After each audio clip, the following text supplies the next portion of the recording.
Welcome to the Nevis Newscast for Tuesday, August 14th, 2018. I'm Fredicia Liebert. The island of Nevis, through the NIA's Department of Youth and Sports, is joining the observance of International Youth Day.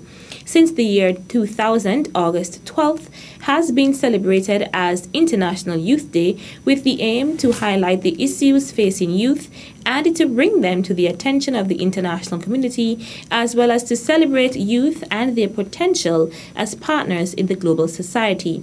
The 2018 theme is Safe Spaces for Youth. Safe spaces can take several forms. They include public, civic, physical and digital spaces which allow young people to freely express themselves, to learn, to develop, and to feel safe. Civic safe spaces allow young people to participate in issues related to governance and to act as advocates for youth issues. Public safe spaces allow young people to participate in sports and other leisure activities within their communities. Digital safe spaces allow for young people to interact virtually on a local, regional, and international platform. Physical safe spaces make provisions for young people who are vulnerable and make accommodations which reflect their needs. Minister of Youth, the Honorable Eric Evelyn, making an address to mark the occasion of International Youth Day. Minister Evelyn noted that the local theme is Going Higher Places.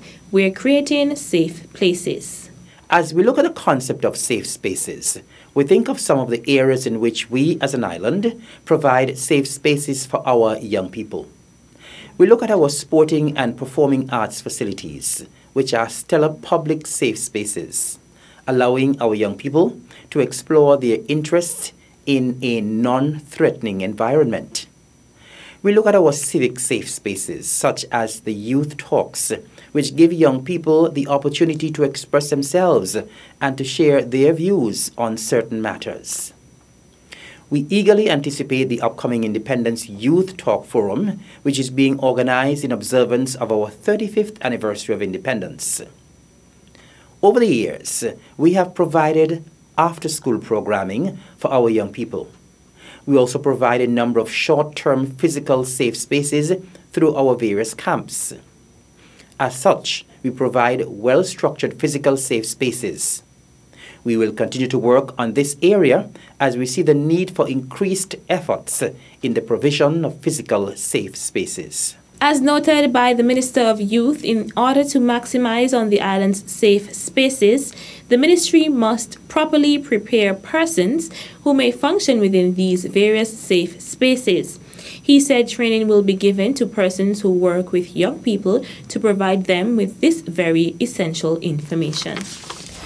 Over the last 2 days, the Department of Youth in the Nevis Island Administration, in collaboration with the USAID's Community, Family and Youth Resilience Program, hosted a social crime prevention training for community youth in observance of International Youth Day at the Albertha Payne Community Center at Bath Village. At the Monday, August 13th opening ceremony, Director of Youth Development, Sanala Claxton, spoke on the theme for International Youth Day, Safe Spaces for Youth. Safe spaces are just basically places where young people feel comfortable, where they can act and do activities, engage in several different activities. That's basically what safe spaces are. You can have civic safe spaces, and civic safe spaces focus on young people's ability to participate in decision-making process and advocacy.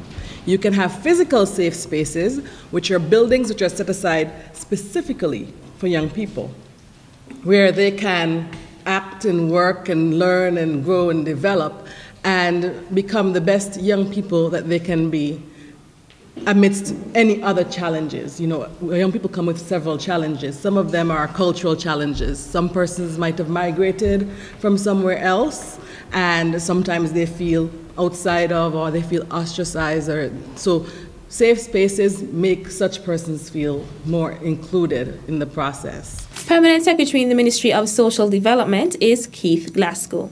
I want to encourage all of us to make that effort to strive for peace with ourselves. I think that is critical in terms of having peace in the wider community. I believe that when you have the deliberations today, and tomorrow as well, right, that there would be some emphasis on ethics, on virtues, on moral training. And once all of us, are trained, morally, once we decide to hold dear to those virtues, our communities would be a much better place. The two-day workshop was aimed at persons in charge of volunteer youth groups who would then relay the information to the youths in their groups.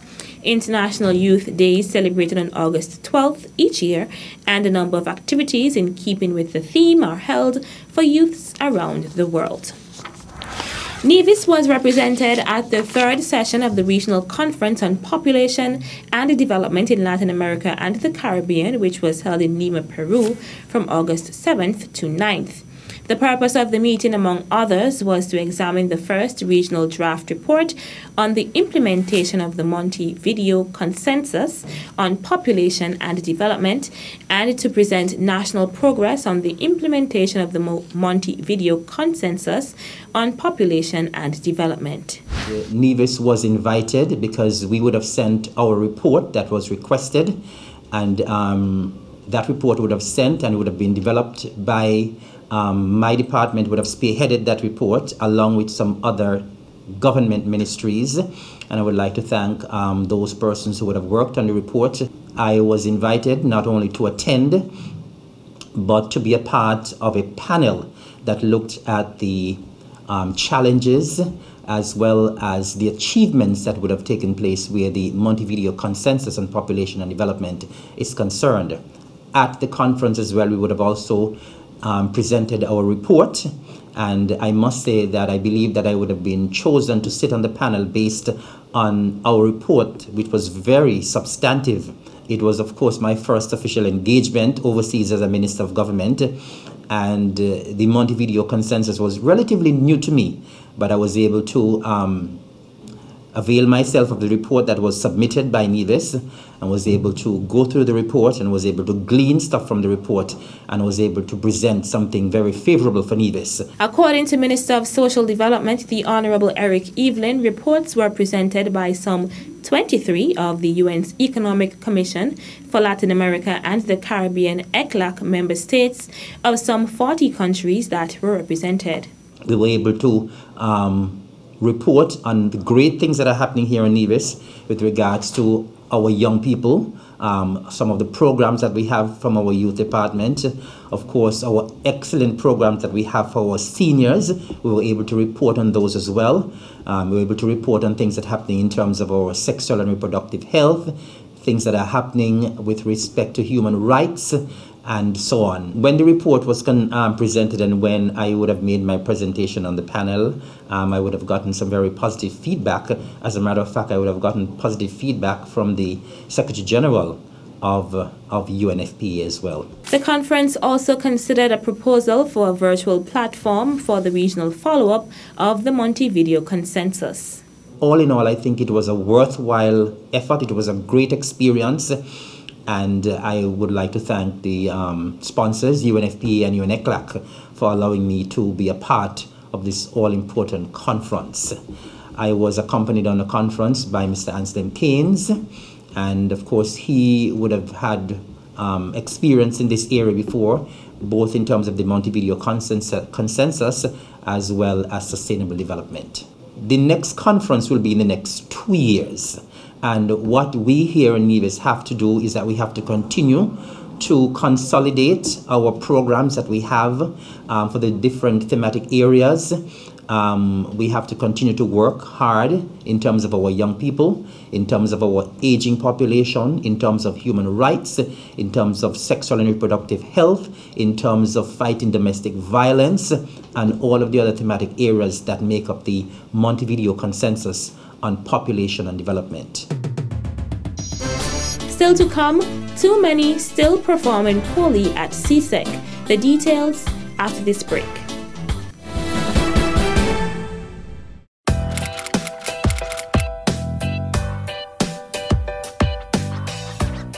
As Minister of Foreign Affairs, my work requires me to travel quite often.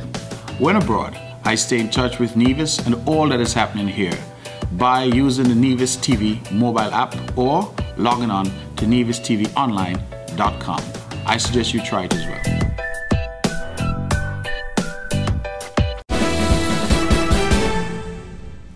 Welcome back. Students who sat the Caribbean Secondary Education Certificate CSEC examination in June have done exceedingly well compared to last year. This is based on the figures presented on Friday, August 10th, during a ceremony held in Grenada to officially announce the 2018 results by the Caribbean Examinations Council, CXC. This year, more than 60,000 candidates did 5 or more CSEC subjects, with 59% of them gaining acceptable grades.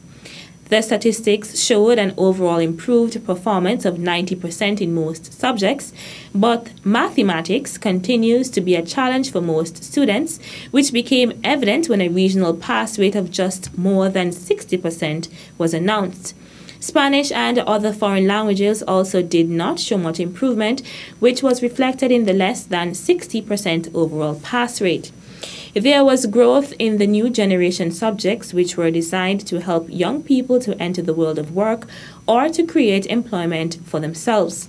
The new generation subjects are tailored for college students who are sitting in the Caribbean Advanced Proficiency Examination CAPE, another exam administered by the Barbados-based regional examination body.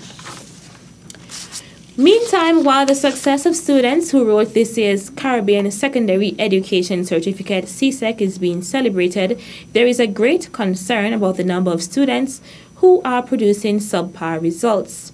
During the official launch of the 2018 results in Grenada on Friday, August 10th, Registrar for the Caribbean Examination Council, CXC, Glenroy Cumberbatch, said a significant number of students have failed each subject they attempted. 11,000 candidates who took exams did not receive any grades 1 to 3 in any of the subjects that they took, the official said. He stated further that based on the calculations by the regional examination body of the possible population of students to write exams at the end of secondary school, just more than 20% actually gets the opportunity to do so. Cumberbatch added that if 20% of students get the opportunity to write the exam and 13% are not receiving acceptable grades, this is considered a major concern. We are not producing persons for the market to either employ themselves or to be employed. The high level of unemployment amongst youth, depending on which country it is, in the Caribbean, it ranges between 50 to 30%. Cumberbatch said the examination body will be asking governments and business people within the region to use a wallet of certification to bring people into the world of work instead of just a CSEC certificate. That's how we end this edition of the Nevis Newscast. On behalf of all of us here at the Department of Information, I'm Fredicia Liebert. Thank you for viewing.